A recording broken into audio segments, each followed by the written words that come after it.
Why not talk some West Virginia football here at the Voice for College Football on a Saturday? Got Joey Foster on the line. Joey, how you doing? Good, man. How's it going, man? Everything's going good here. I'm getting moved into my new place. Be in my new office come Monday. Still in my little makeshift office here, kind of a laundry room in my wife's aunt's house. So hopefully this is the last time here. Last time here. Okay. We'll see you in the new digs. And it rained here all morning, but I looked at the weather forecast. It's sunny right now and it's supposed to be sunny for about a week straight. So looking forward to that. About sunny and 80. Raining pretty hard out here where I'm at right now. So yeah, we had that this morning. All right, folks, leave those comments and questions there in the chat. And we'll let you know that we've got a interview in the can with head coach Neal Brown. So be looking out for that. We're going to release that on Monday. So that's going to be released on the main channel. It's going to be released on the West Virginia channel. And it's a good reason to subscribe to the West Virginia channel. So what you get there is you get Wolfman, Dale Longley, each and every day. Wolfman's Call. You get that Monday through Thursday there on the West Virginia channel. So subscribe. And again, we had an interview with Ren Baker several months ago. We've got Neal Brown. So don't know that you're going to find those kind of interviews just about everywhere. And then, of course, Wolfman gets interviews with former West Virginia players all the time. So lock in on the West Virginia channel. Get us to 1,000 and beyond that. So sub on up at the West Virginia channel. Yeah, guys, we appreciate it. You know, we want to get this channel to 1,000. Last time I looked for like 9. What were we at? 970, 971? No, maybe? We're not quite. Not quite there. That level. I just looked at it. Okay. We're maybe more in the 945 or 950 range. Well, anyway, what we got to do is we got a Georgia channel too, and Georgia's like in the same boat. So we got to get West Virginia past Georgia. If we can get West Virginia monetized before Georgia, look how proud we'd be. Let's get Georgia's West Virginia about 100 behind, so West Virginia should be able to do that. Let's get both of them monetized. Let's do that. That's for sure. That's for sure. We got all the 7 people on here right now, but we expect more to watch. So those people that watch later, Joey, I've got people that tell me almost every day, and they're different people. Mark will do anything to support you. Anything we need to do, support you. Go subscribe to the West Virginia channel and subscribe to the Georgia channel. Yeah. Subscribe to any channels, but those are the 2 that we need to get into the YouTube algorithm at 1,000. Yeah, I've subscribed to every channel of Mark's and actually watched probably 90% of the shows most of the time. I mean, so there's some really good shows. You're a glutton for punishment, Joey. Ed Rogers I did not TCU. have time. I wanted to produce banners so people could see this graphically, but we'll go through a lot of news and notes that are going on right now with West Virginia football. There's a really good linebacker, despite not having a great rating and ranking right now. I got to think based on his offers that this rating is going to change. And we're right about the time that this latest cycle of rankings is going to come out. So these recruiting services switch up their rankings and they re-rank 4 times a year. And one is in the summer. So they're going to see a lot of these kids during camps in May and June, and then they'll re-rank them before the next football season. And I am guessing that this player ranking is going to jump. He's the number 85 linebacker in the country. He's the 126th ranked player in the state of Florida, Nicholas Rodriguez. But he's got offers from Louisville, LSU, Miami, Ohio State. No, he's got 22 offers. Let me clarify that. He's got 22 offers and probably would have more than that, but schools know that he's not going there. His 6 are down to West Virginia, Louisville, LSU, Miami, Ohio State, Tennessee. So that's a good list. So big time programs want him. That's a good thing is, and I don't know if anybody pays attention to this, but if we can get a recruit on the campus, we generally land them. It's getting them there, getting them there for a visit. That's always the most difficult thing. Once they get there and visit and they look at the facilities and they're like, wow, and then they go to other places Like when we got Rodney Gallagher, right? He visited West Virginia, Penn State, Notre Dame, and stuff, but committed to West Virginia and even committed early. He really liked West Virginia, and that's about how it is. Nico Marcio was the same way. Recruited by Florida State, Florida, Arizona, other schools. Visited West Virginia, boom, he's committed pretty much right away. Our facilities are just like state of the art; they're out of this world. So, if we can just get them on campus for a visit, that's when I'm happy.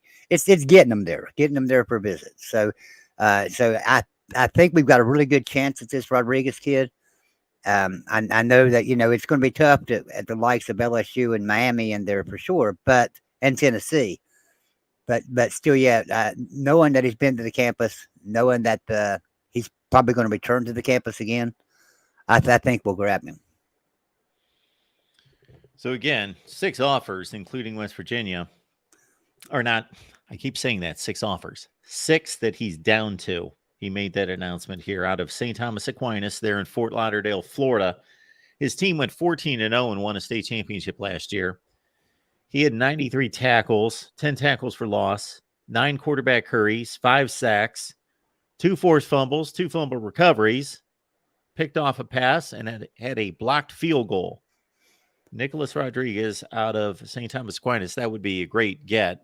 You get a player who's been offered by and has his list down to the likes of Ohio State, Tennessee, Miami, of course, right in the backyard, LSU. Wow. Yep.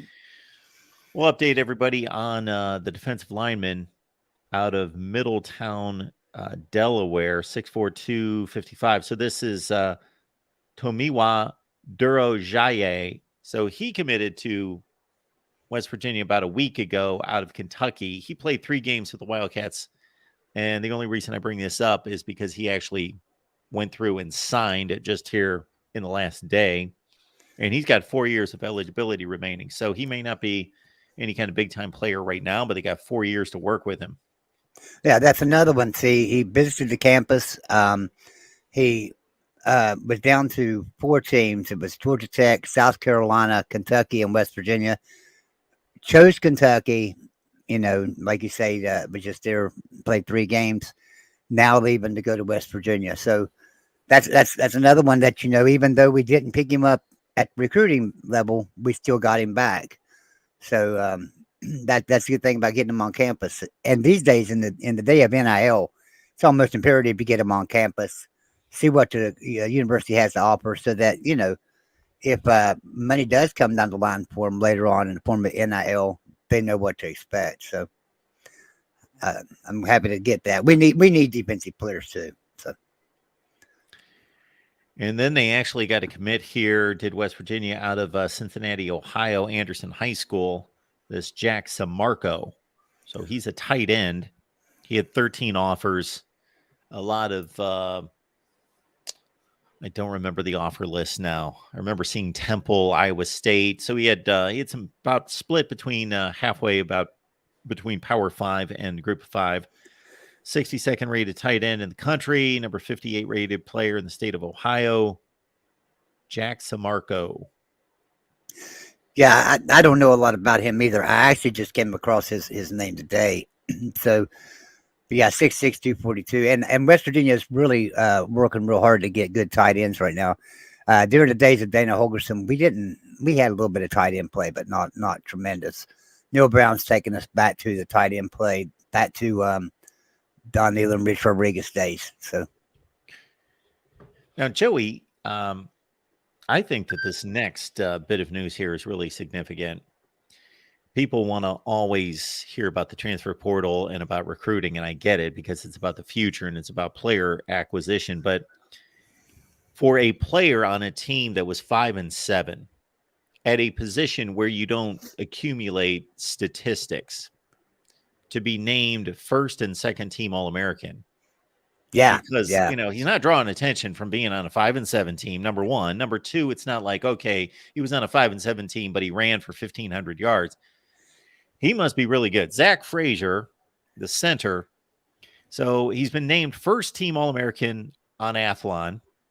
He was first team by the Big 12 writers. He's on the second team for Walter Camp and also the coaches Big 12 rankings. Excuse me. He's played 35 games, started 34 of them, so he's durable. You're looking at a guy that on a 5-7 team last year that gave up, gosh, a tremendous amount of sacks. I couldn't even tell you. He gave up 1 sack all year. One person got by him all year. So this is a real man on our offensive line, you know, and yeah. So he's going. There's no doubt about it. He's going to be a great NFL player one day. This guy, yeah, it's just don't get by him. So I'm looking right here. It says 12 games last year, allowed only 1 sack, produced 51 knockdown blocks. So you know, yeah, and he had. But the coaching staff considered to be 38 great blocks. So, you know, like grading out to the top. So, because they like to grade him and stuff, and so they graded him out at the top on 38 of his blocks. So that's pretty good. Yeah, there's another stat here that is released by Pro Football Focus that said that he played 11. I don't want to call them perfect games, but basically he did not miss an assignment in 11 of their games out of 12. Right. Did not miss an assignment. Yeah, he is. He's something else. I like Zach Frazier, and one thing about it, when people started hitting the transfer portal, I really got worried that Zach Frazier was going to hit too. But he's committed to West Virginia, and that's great. I really like him a lot. So another player, this is a player that wasn't on anybody's radar. And he's committed to West Virginia, and that's Judah Price. And he's a West Virginia Gatorade Player of the Year. And I know West Virginia doesn't have a lot of 4- and 5-star talent that comes out of it. All right, every year we have maybe 1 4-star, sometimes a 5-star. We had Randy Moss, you know, and stuff, but most of the time, you know, the players come out of West Virginia are just 3 stars and lower. This guy has absolutely no stars whatsoever, but he's Gatorade Player of the Year. He's only 5'8", 165 pounds, running back, played at Independence High School, which is right here in the same area where I'm at right now, right here in Beckley, West Virginia. This is some of his stats, which is amazing. He's got the most points scored in a season at that high school, 396. He scored 53 total touchdowns, 49 of them on the ground. He rushed for 2,500 yards and completed 39 2-point conversions on his own.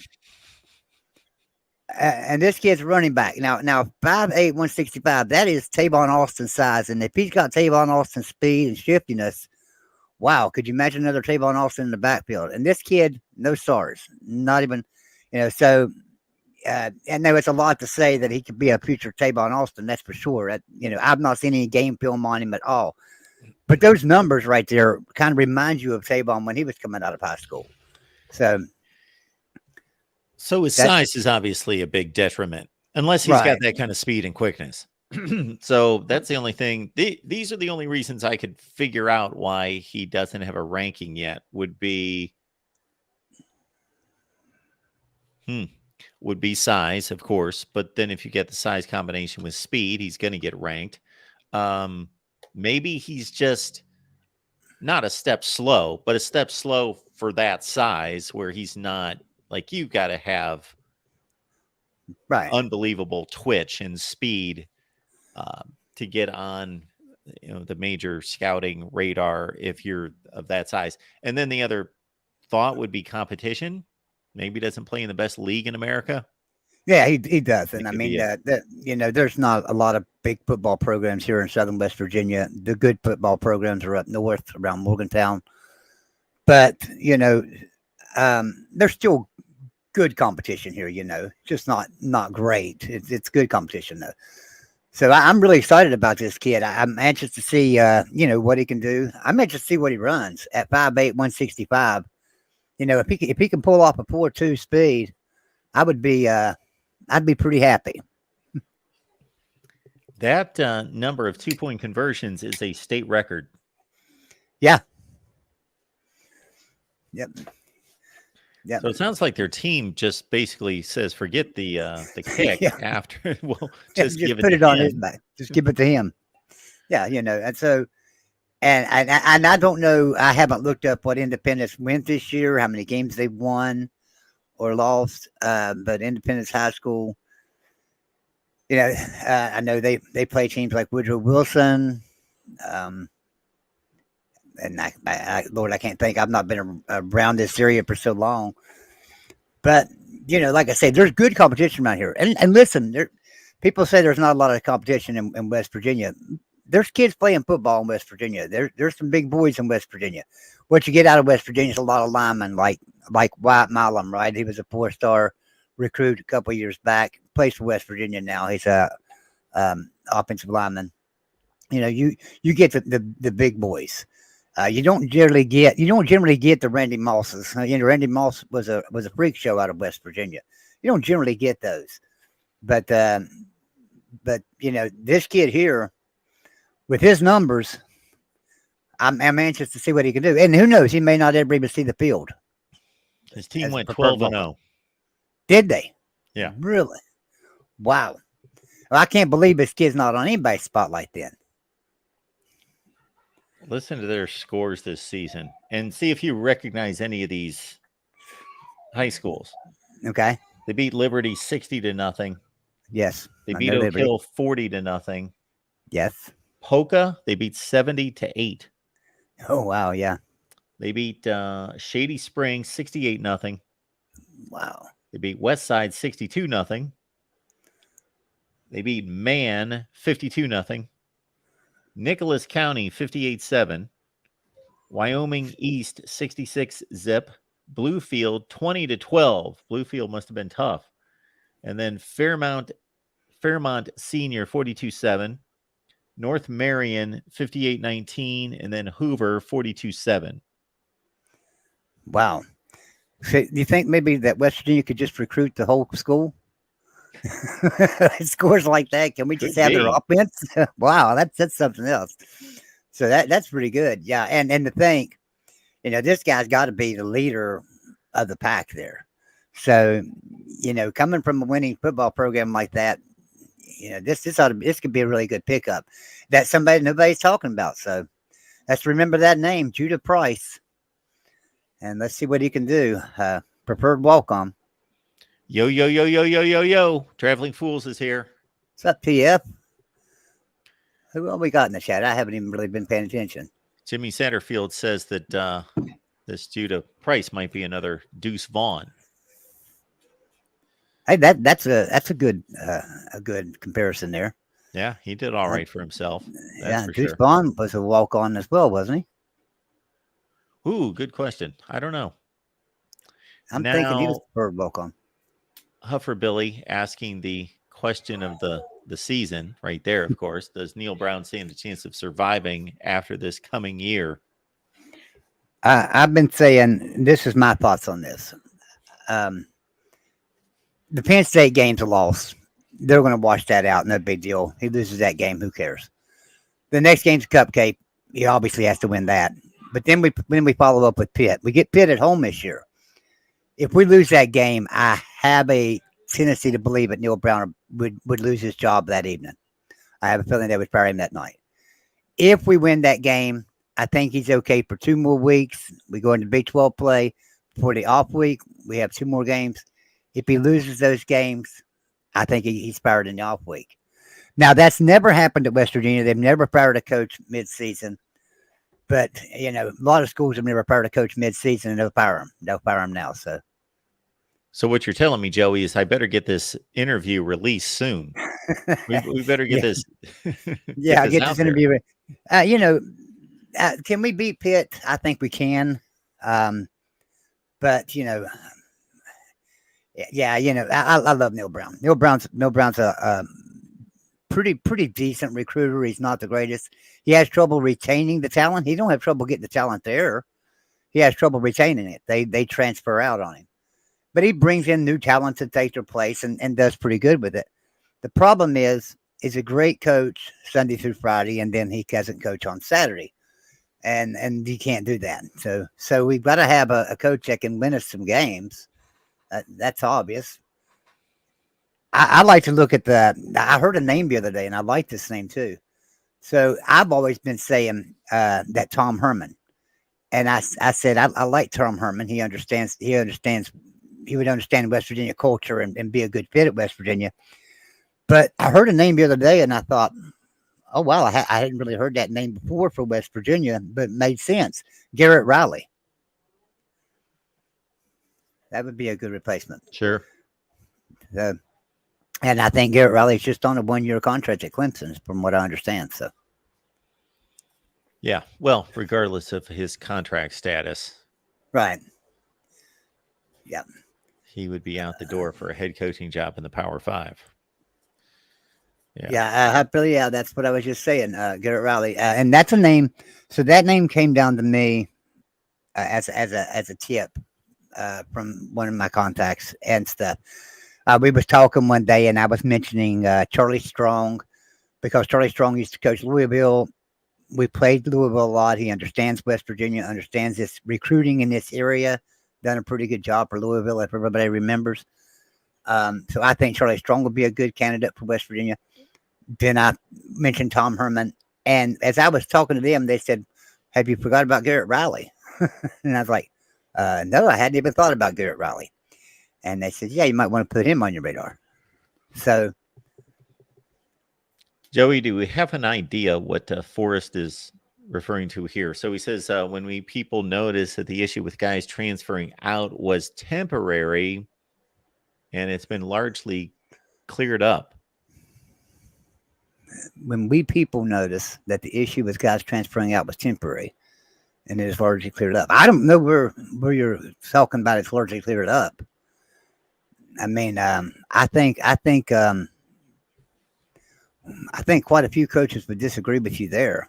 Just ask about any coach in America, really, because they've all Georgia's lost players, and Kirby Smart would probably tell you, well, we can replace them. We've got talent to replace them, but it's not good to have them in your program and you're conditioning them and getting them ready to play football, and then they transfer out on you. Neil Brown will tell you real quick, we've lost players, 20 or more players to transfer portal every year since this mayhem started. Deion Sanders would probably tell you a little bit different too. I don't think he's doing real well over there with keeping players. So,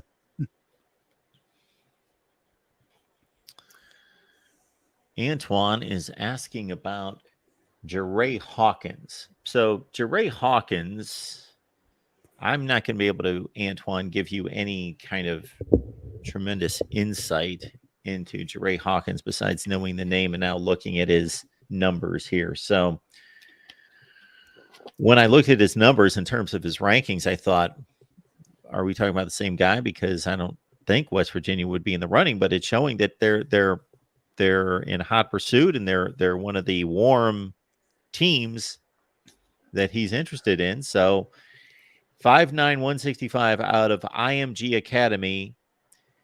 According to 247 Sports, he's a top 100 player in the country. He's top 20 player in the state of Florida, number 17 wide receiver. So he can play. He's got 18 offers, including Florida, Miami, Penn State, Louisville, West Virginia, and all of those listed as warm. This guy last season as a junior caught 67 passes, 1,100 yards, 14 touchdowns for a Wheeling. So he left West Virginia after his 10th grade season to go to IMG. So he's a West Virginia kid, went to Wheeling Park, played cornerback there and wide receiver. And so he's down at IMG Academy, and he's getting a lot of attention. Well, you leave West Virginia, but West Virginia never leaves you. So, there's a pretty good shot that he's liable to head back this way. Yeah, well, that would be a big. You can take a boy out of a mountain, but you can't take the mountain out of a boy, right? So that's what you're telling me, Joey. I like where Neil Brown's going with his recruiting, though. Because he's getting some good receivers. He's going after good receivers, going after good big, strong tight ends, right? So he's wanting to get that tight end game, receiver game working. We've got uh, the future quarterback, Nico Marcio, still waiting in the wing. Don't know if he'll get to start this year, but he's going to be a tremendous player when he finally does get to start. Now, we had all the pieces in place for him right now. I'm not sure. The offensive line, we got a little bit of weakness on the offensive line, but with people like Zach Frazier up there, I'm sure that the players will dig down a little bit deeper to do some good blocking. Now, I don't worry about running back with CJ Donaldson, but I don't like the fact that we lost Tony Mathis to the transfer portal. Tony Mathis was our backup and really could have been a starter. It was really just flip a coin between him and CJ Donaldson. And Tony Mathis is a good, strong back, and he decided to leave. He wanted a bigger role.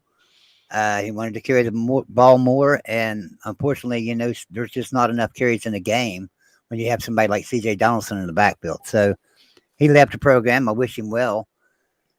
I'm not sure if he's landed anywhere. I think I seen something the other day. Tony Mathis landed somewhere. Was it? We'll find out. Seems to me like it was LSU or somewhere. Oh, that does sound familiar. I don't see anything here. Can't remember who it was. Feel like he landed somewhere.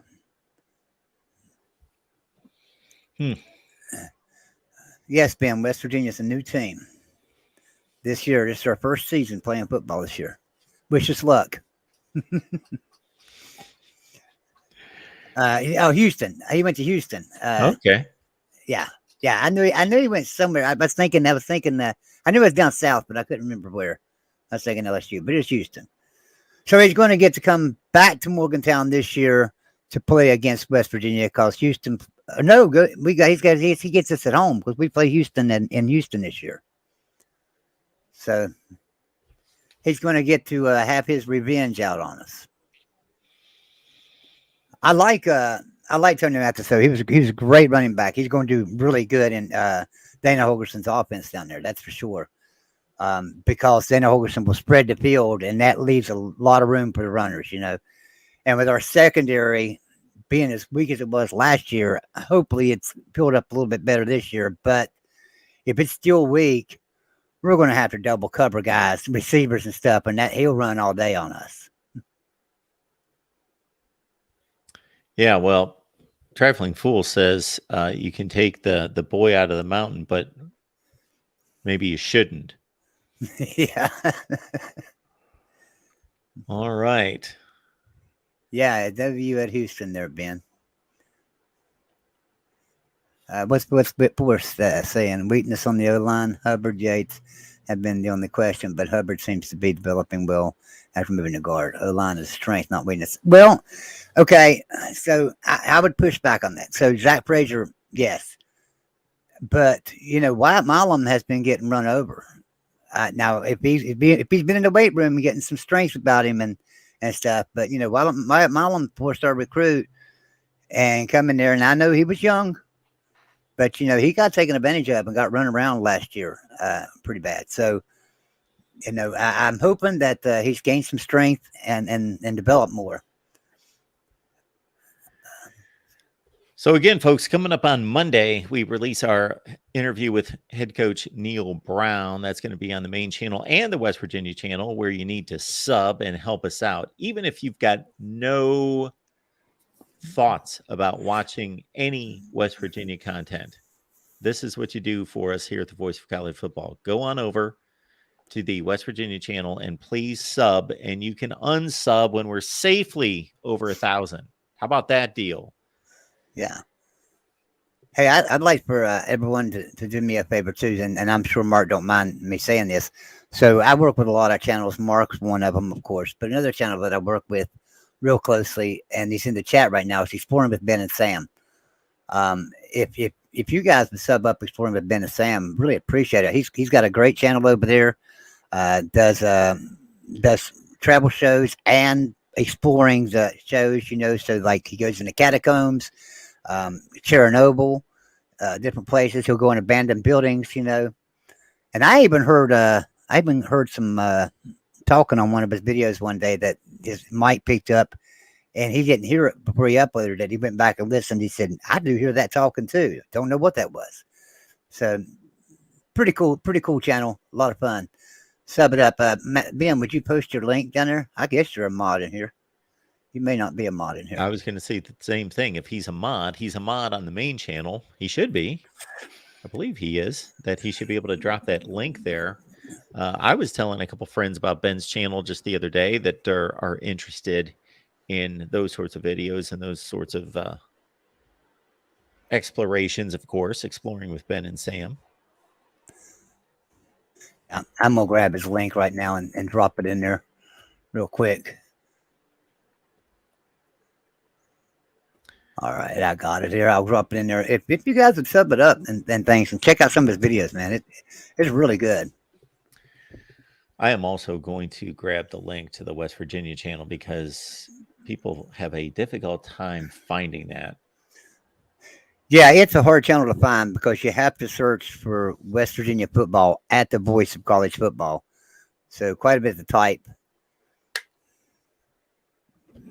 And then it could be one of the reasons we're having trouble getting to 1,000. But we'll get it there. We're going to keep pushing. Everybody here, just invite a friend. Invite a friend to sub it up. If you know a West Virginia Mountaineer or somebody that you know would just sub us up, help us out to get to 1,000, ask them to. We'd appreciate it. Shout us out on your channels. The link is in the chat, folks, and get us to 1,000.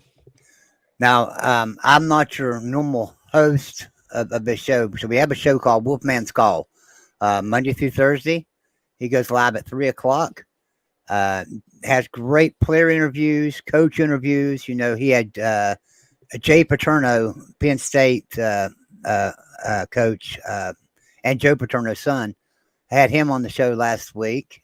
He has some great former Mountaineers. And this year, I know he's got some great stuff coming up. We're going to have Stephen Bailey. I know he's mentioned a time or two about Geno Smith going to possibly be on a show. Tavon Austin possibly. We're going to have some great talent coming on the West Virginia channel that you guys won't want to miss, even if you're not a West Virginia fan. So I'm sure everybody'd want to come and see Geno in the show. Also, he has interviews with Don Nealon on the channel. So, yeah, it's always good stuff here. We try to bring you really good quality content here. Yeah. For sure. And I've got some program rankings that I just released, the first part of that series. So ranking all the programs for 2023, we'll see where West Virginia lands. We released 133 up to 100. And actually, I had to jump off to get to this live stream, but I was in the middle of recording the next segment, 51 through 99. So check out those program rankings. What we're going to do is we did the same thing last year. Is I'm going to release all the program rankings, wait a few days, then we're going to do a live show so all of you can call in and respond. And we had a nice showing with about 10 or 11,000 views on the response show last year. So we want to do the same thing this year. So I have a question here. He wants me to answer about the offense. And he says, I know back in the day I used to like their offense. I don't know if they have the same coach. No, we don't have the same coach. Neil Brown's our head coach now. He came to us in 2019. Interesting story. So West Virginia, from 2001 to 2019, was top 25 program consistently every single year. Neil Brown comes in 2019, and we are not top 25. We've not been top 25 since then. He struggled with our offense, struggled with our defense. Last year we went 5-7.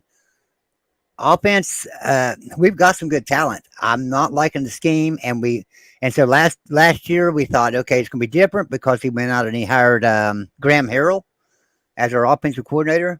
Brought Graham Harrell in from USC. Graham Harrell comes in there with this high-flying offense. We're ready to go. Let's get it going. And it seems like after game 2, Neil Brown took the play calling back over, and we started struggling again. So Neil Brown just wants to call his own plays. It seems like to me. So now they've recruited Chad Scott, or not recruited. They've elevated Chad Scott to offensive coordinator. He was our running backs coach. He's now our offensive coordinator. Um, and I think that move was kind of a trifold. So in other words, what I mean by that, Neil Brown's on the hot seat, so it's going to be hard for him to get uh, a high caliber offensive coordinator. So nobody would come. Number two, Chad Scott is a pretty good coach. He's really an excellent coach. So he was our running backs coach. So that would be number two reason. The third reason, because Neil Brown could push him around because he's been with Neil Brown for a long time. So Neil Brown can tell them what to call plays. So I think it was kind of a triple fold there as to why they chose Chad Scott. So Joey, when you say that they've been ranked every season since when? 2009? Well, 2001 till 2018, they were ranked in the top 25, 17 out of the 18 years. At some point in the season. You don't mean the Right, final right, ranking. right. Not Yeah, final at some ranking. point I'm just Yeah. saying consistently throughout the year, being right there, going in the top 25, coming out, going in, coming out, but being right there. Now we're down in the 40s and 50s, it seems Yeah. like anymore. Okay. So Yeah, what I I'm mean by looking that at is, I'm looking at their rankings every year. If you yeah, go to College Football Reference, you can see their yeah, highest ranking every year, and then you see where they finished. And the last time they finished ranked was, as you said, 2018, number 20 in the country, and didn't finish ranked too much under Dana Hogerson before that. But yeah, they were ranked every season at some point in the season. right. Yep. Like 17 out of the 18 years before Neil Brown got there. And we've not been ranked the first time in the top 25 since he got there. So, I got a super chat coming in. Appreciate Stephen. Thank you so much for being here, Stephen. I missed the West Virginia rivalry with the Nittany Lions. If only we had both joined the Big East Conference or the ACC, that would have been best for all. Really? You can blame the basketball schools like Georgetown, Villanova, and stuff for Penn State not getting in the Big East, because Penn State tried to join the Big East. West Virginia was all for it. Pitt was all for it. Syracuse was okay with it. Boston College was okay with it. Virginia Tech was okay with it. The basketball schools said, nope, don't want you. And so the Penn State got left out of the Big East. I think it was probably for the betterment of Penn State, but they joined the Big Ten after that. So yeah, I think things have worked out fairly well for Penn State. I think they're doing just fine. I don't think they would want things any other way. But yes, if you love college football and you love the rivalries and tradition, yes, that's a different statement, because I'm right there with you. I would love to see a conference of Pitt, Penn State, Syracuse, Maryland, West Virginia, Virginia Tech. I constructed that sort of thing 5 years ago, put together what I would love the map of college football to look like with a restructured Big East conference with all of those schools. You could have Penn State, Pitt, Syracuse, West Virginia, Maryland, Rutgers, Virginia Tech makes 8, Louisville. You could throw Cincinnati, maybe Army, Connecticut. You could make a 12-team Boston College, make a 12-team Big East. That would be a really good conference. yeah, I've often said, and I continue to say it, I can't figure out why we don't just draw a giant plus sign across the United States, right dead center across it and right dead center down it, and divide us up into 4 conferences and let us play our regionals, and then have playoffs. Maybe a 12-team playoff, or 3 teams from each bracket get in, each conference get in. I mean, it would make better football, if you ask me. I mean, this stuff of West Virginia traveling to Lubbock, Texas.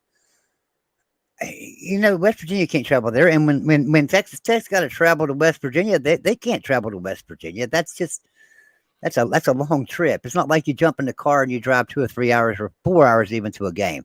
Anyway, I've driven 5 hours to a game before. That's fine. but you can't drive to Lubbock, Texas. Take you 2 days to get there. So that's why I think that they should divide the conferences up four regions and then play a 12-team playoff, and I think it would they have to take. In order to do that, you have to take a lot of things into account. So you have to take academics out of the question. You can't say you got to be an AAU school to be in this conference, right? You have to do that. You have to take away the academic level. So it will never happen, obviously, but it's just something that I wish they would do. Yeah, And I used to have a bumper sticker. I used to have a bumper sticker that said my two favorite teams are West Virginia and whoever beats Penn State. So. Well, I'm thinking about that map and how that would look. Now, I get your concept, and I agree that I want these schools and these football programs to be in regions playing against their own territory. But like you say, that's slowly leaving us or quickly leaving us. But yeah, I would like to see how that would play out in regards to a lot of those teams in the middle. But yeah, it could be done. So there's two basic reasons why that's not going to happen. Number one is money. Number two is organization, that nobody's in charge of the sport. So nobody's going to get that done. Yeah, and I can't figure that out why nobody's in charge of the sport. I mean, they need to find a leader of the NCAA and actually lead. Somebody needs to do something. Well, and I'm sorry, you was going to advertise your store there, and well, no, that's okay. It's just up there for everyone. The voice of college football. And I got some West Virginia stuff. We'll just leave I've it got up some there. West Virginia stuff on there now. Oh, that's right. Let's go to that. But my point is that these conferences rule the sport. They run the sport, these conference commissioners and the presidents behind them. So until that changes, and I guess for that to change, the conferences would all have to agree on how the sport's going to be run and by whom. And to get that put together would be tough to do. Right. Well, and that's because, when they created this Autonomy 5, right? Autonomy literally means they rule themselves. They govern themselves. Yep. So you can't really govern them. So that makes the difference right there. So therefore, it's just like majority rules, but majority rules in each conference, and then the conference really has no, like the SEC has no say over the PAC, and the PAC has no say over the Big 12, and nobody has any say over any of them conferences in general. They just do what they want to do.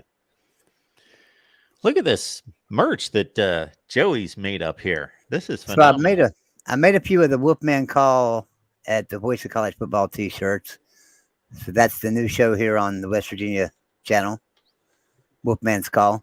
And I'll be putting more merchandise in there too that just says West Virginia football at the Voice of College Football. And I may even have that, I believe. I do, without Wolfman's Call. So. Yeah, that's so, good stuff. So if you'll go to topqualityshirts.com, topqualityshirts.com, you can get your merchandise there. West Virginia merchandise. We will put that link.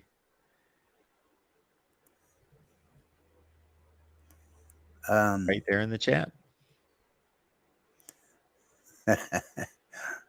Inside joke here. Upper Billy's picking on TF, telling him he needs to put up some Al Bundy gear. I know what he's talking about there. It's kind of funny. So let's see what this one says. Can you ask a West Virginia guy, who do we think would be a perfect fit? Because when I'm talking about West Virginia offense, I'm talking about the era of Vic personally. I think Baylor's offense coordinator would fit. The era of Vic, that you're talking about Mike Vick? That was at Virginia Tech. Mike Vick played for Virginia Tech. If that's who you're talking about. Yeah, what do we got here?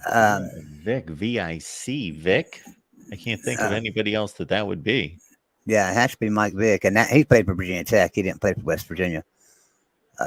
West Virginia quarterbacks have been like Jeff Hostetler, Pat White, Major Harris, Clint Trickett, Geno Smith. Um, but I get what you're saying. We do need better offense. So who would I think would make a good offensive fit? Tom Herman. Honestly, Tom Herman. Um, Garrett Riley. We'll have to see how Garrett Riley does at Clemson this year. And you know, hey, who knows? Maybe he gets a nod for a head coach at West Virginia if he can do pretty good at Clemson as the offensive coordinator. Okay, he's saying here. I know he played Virginia Tech, but that was yours. I'm talking about your offense. Okay, yeah. I just think Garrett Riley or Tom Herman. If you look at offense styles that would fit West Virginia, that's a couple of offensive styles because you got to think back to under Don Nehlen. So Neil Brown is a Don Nehlen coach, so to say. All right, if you think back to Don Nehlen era of West Virginia football, we were really good under Don Nehlen, but it was a different style of football. Neil Brown kind of runs that same kind of offense as Don Nehlen did. So it changed up when Rich Rodriguez came to West Virginia. Our offense changed everything. And then after Rich Rodriguez left and we got Bill Stewart for a couple of years and then brought Dana Holgerson on, our offense completely changed and went high flying, the mesh, just running a mesh all the time and up and down the field like crazy. That's exciting offense. But unfortunately, your defense doesn't get the rest during it either.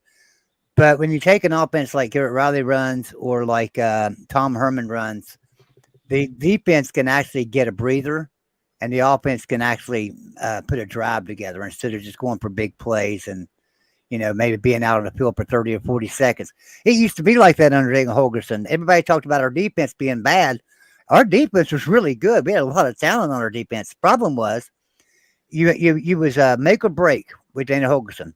You either went out on the field and you scored in a minute and 15 seconds, or you went out on the field and you were 3 and out in a minute and 15 seconds. So, your defense didn't get any rest.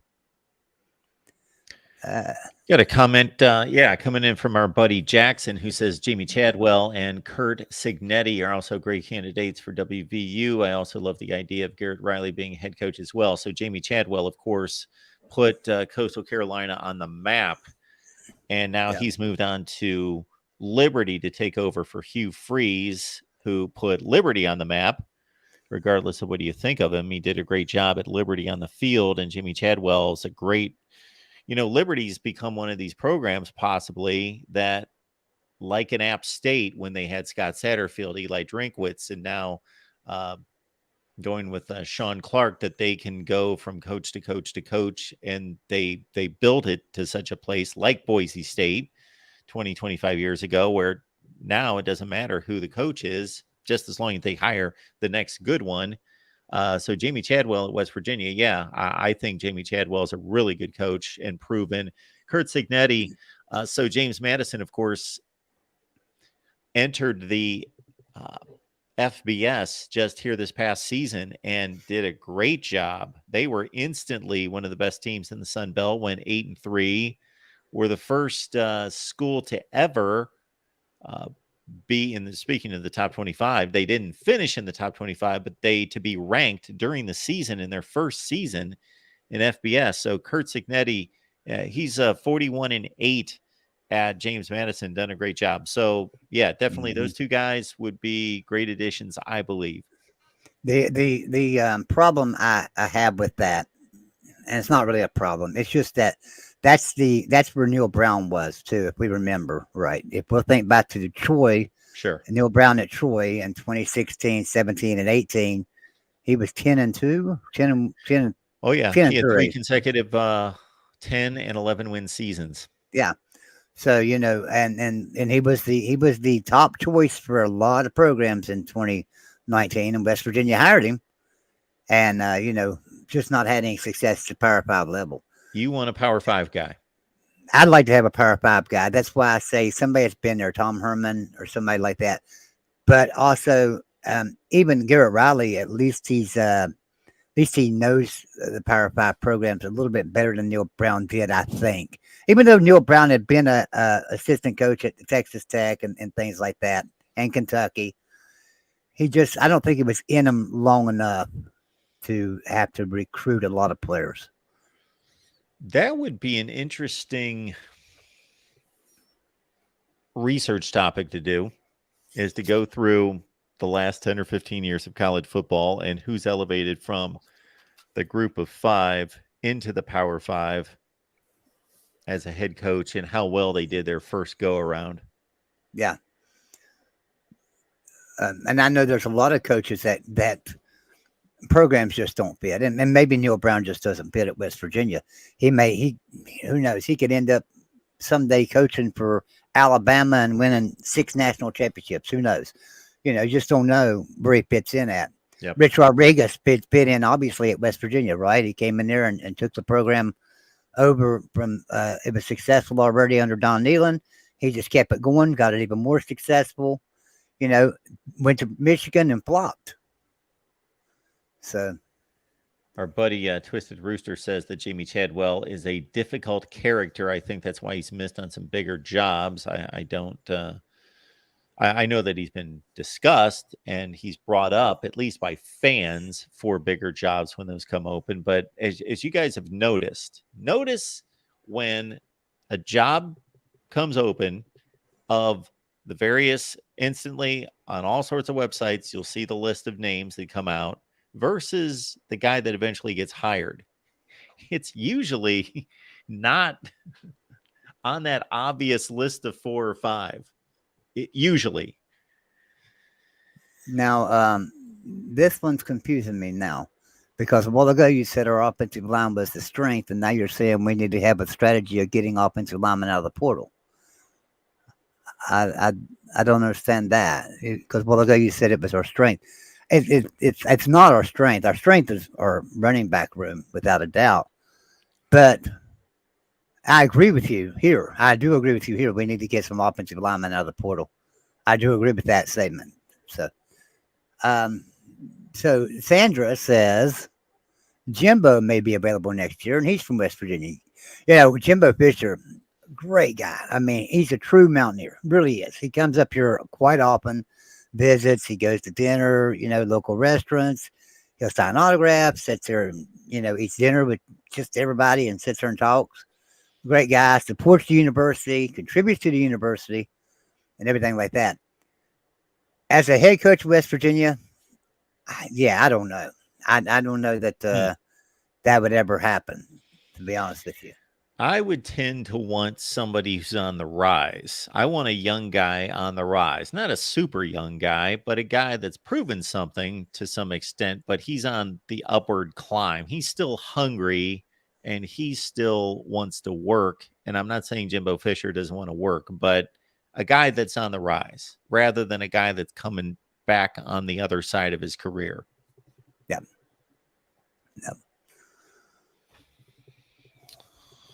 All right, folks, we appreciate y'all being here.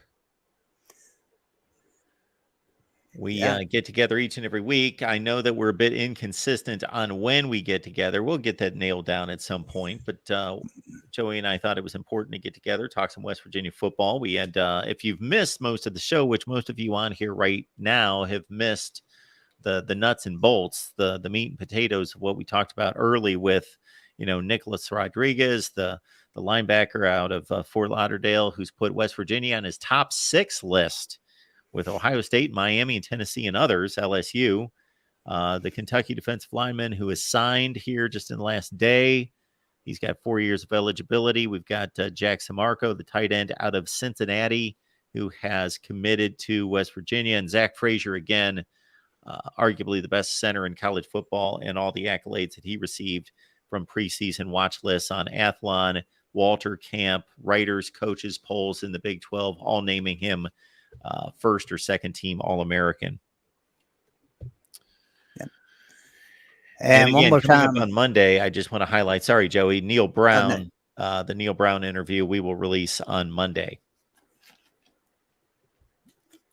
And one more time before we get out of here, I'm going to post Ben and Sam's link one more time for him, because I tell you, I don't know if anybody's seen Ben and Sam's new videos. They're doing a great job of editing. They're doing, and it's really, really good. I mean, I'm enjoying watching them. They're a lot of fun. So go over and check out Ben and Sam. Check out his videos and stuff. I mean, he's doing a great job over there. Absolutely. But Jackson, thank you for the reminder. 98 days until week 0, 103. This is obviously a Saturday, so we're on an even day in terms of the week numbers. I believe it's 13 weeks, maybe 12. It looks like. I think your numbers are off there. Anyway, we're not going to get into all of that, but it's hey, I'm whatever fired up. times I'm 7. ready. It's whatever I times wish 7. 13 times 7 is 91. Whatever it is. Until week 0, week 1. I wish we were 7 hours. I wish we were 7 hours from kickoff right now. That would be exciting. Yeah, if we can keep this weather at 80 degrees through football season, I'm right there with you, Joey. That's the only thing I don't like about football season. That is the only thing I can think of that I don't like about football season is the weather getting cold. But we'll see. I've always wondered, would you, if you played football through the summertime, through June, July, and August, if you played football through then, would you recruit the same? I mean, would you want some 350-pound linemen out there in that heat? Well, how many players? I don't know where you're going to play these games because it gets hot just about everywhere. You could even go up to Minnesota and it gets hot in the summer. All right. All right, folks, appreciate you being here. And again, please check out the remainder of the show. So if you're just jumping in here, we've been on here for 55 minutes to an hour. So check out what you missed and all the West Virginia talk at the top of the show. And we will be live here very soon. I don't know exactly when. Our next scheduled live show is coming up Monday at 6 Eastern with the Big Ten live show, but we'll be live before that. And, or I definitely will produce content before that. We've got our program rankings series continuing as well. Special prayer and a special shout out for BBD, Big Ball Daddy, in case y'all haven't heard, is in the hospital. Last I heard was late last night. They said he's in stable condition. But you know, they were saying that his oxygen was so low that he's most likely suffered some brain damage. So, but let's pray for him. Keep him in your prayers. Absolutely. Wow. Okay. Yes, everybody remember BVD. Thoughts and prayers. Absolutely. Thank you, Mark. Thank you, Joey. Thanks for making this happen. And we will see you soon. All right. And see you everyone guys else later as well.